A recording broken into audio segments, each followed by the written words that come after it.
Namaste. Today on Touch of Light, I want to talk about the hidden environment. The environment around us, our senses take in a certain amount, but it's only a tiny little sliver of what's really there.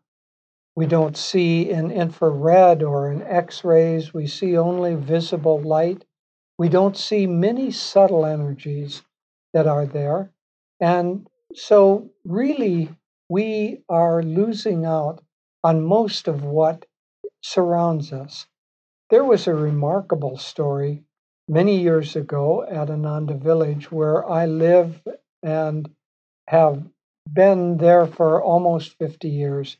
It is a village of people who meditate and practice these teachings in Northern California.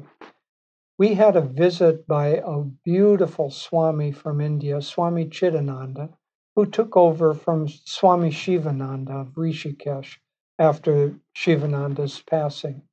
And so he was visiting Ananda village, and we were giving him a tour around.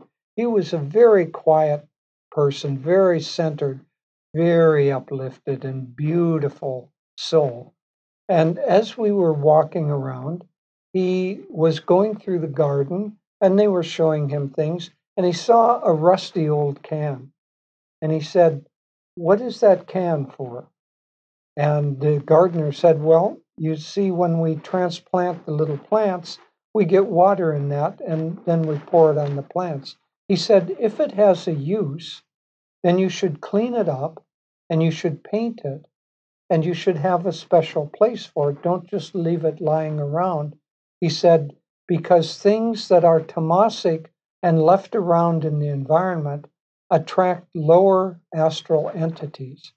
Now, that is a very interesting point. Think of your own environment.